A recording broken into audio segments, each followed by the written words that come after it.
जय श्री श्याम मेरे प्यारे दोस्तों। आशा करती हूँ आप सब बहुत अच्छे होंगे।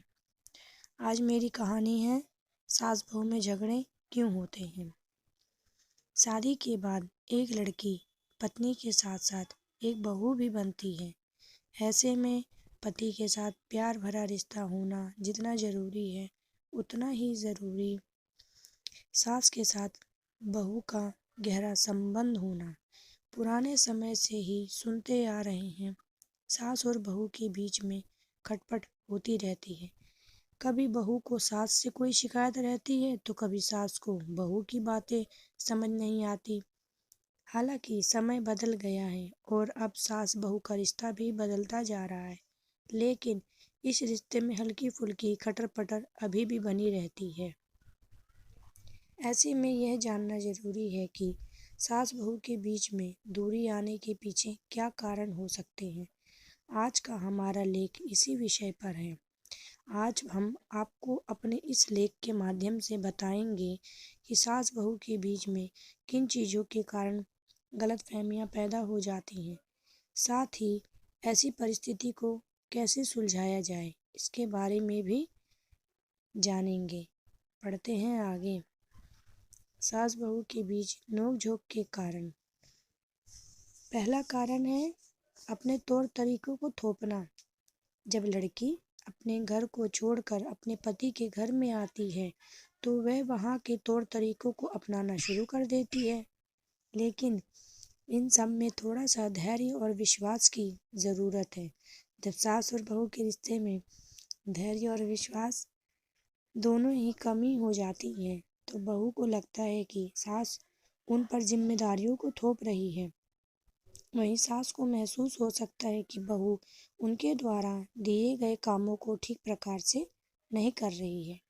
ऐसे में को समझना होगा कि बहू से ज़्यादा उम्मीदें रखना सही नहीं है, क्योंकि शुरुआत में उम्मीदों पर ना उतर पाना स्वाभाविक है।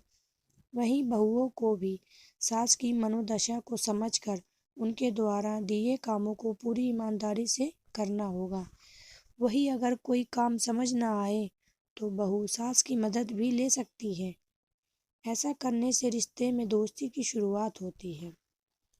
हमारा दूसरा कारण है बार बार घर जाने की जिद। अक्सर सास को अपनी बहू से ये शिकायत रहती है कि वह बार बार घर चली जाती है।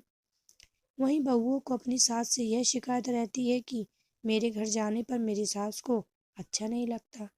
इस गलतफहमी के कारण भी दोनों के बीच में तकरार या मन में भेदभाव आ जाता है। ऐसे में सास को समझना होगा कि नए घर में एडजस्ट होने के लिए अपनों का साथ और प्यार का होना जरूरी है। वहीं बहू को यह समझना होगा कि बार बार अपने घर जाने से उनका ध्यान दोनों जगह भटक सकता है। ऐसे में घर में एडजस्ट होने के लिए थोड़ा समय सास के साथ बिताना भी जरूरी है। हमारा तीसरा कारण है पति से काम करवाने पर सास को परेशानी। एक्सरसाइज को अपनी बहू से यह शिकायत रहती है कि वह मेरे बेटे के दिन भर काम करने के बाद ऑफिस से थके आने के बाद उससे घर का काम करवाती है। वहीं बहुओं को अपनी सास से ऐसी दिक्कत रहती है कि हम दोनों मिलकर काम करते हैं तो इसमें मेरी सास को अच्छा नहीं लगता। दोनों की यह गलतफहमी रिश्ते को कड़वा बना सकती है। ऐसे में दोनों को समझने की ज़रूरत है।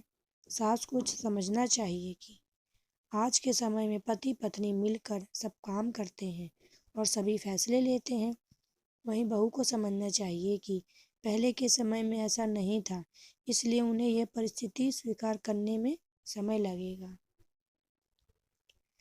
हमारा चौथा कारण है बहू के माता पिता को झगड़े के बीच में लाना।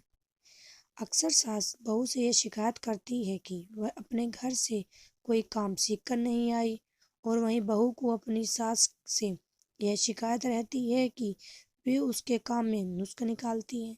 ऐसे में दोनों को धैर्य रखने की ज़रूरत है। इस कारण दोनों के बीच में मनमुटाव आ जाता है। अगर आपको पता है कि आपकी बहू को खाना बनाना नहीं आता है तो ऐसे में आपका फ़र्ज़ है उसे सिखाना। वहीं बहू को पूरी ईमानदारी के साथ साथ द्वारा सिखाए गए काम को समझाना जरूरी है, तभी रिश्तों में प्रेम बरकरार रह सकता है। सास बहू के रिश्तों में छोटी मोटी तकरार होना आम है। वहीं कुछ गलतफहमी के चलते सास बहू का रिश्ता कमज़ोर होना शुरू हो जाता है। ऐसे में सबसे पहले उन गलतफहमी को समझना ज़रूरी है, तभी उन गलतफहमी को दूर करके रिश्ते को मजबूत बनाया जा सकता है। थैंक यू मेरे प्यारे दोस्तों। अगर मेरी स्टोरी आपको अच्छी लगे तो प्लीज़ लाइक करें, शेयर करें, कमेंट करें और सब्सक्राइब करें।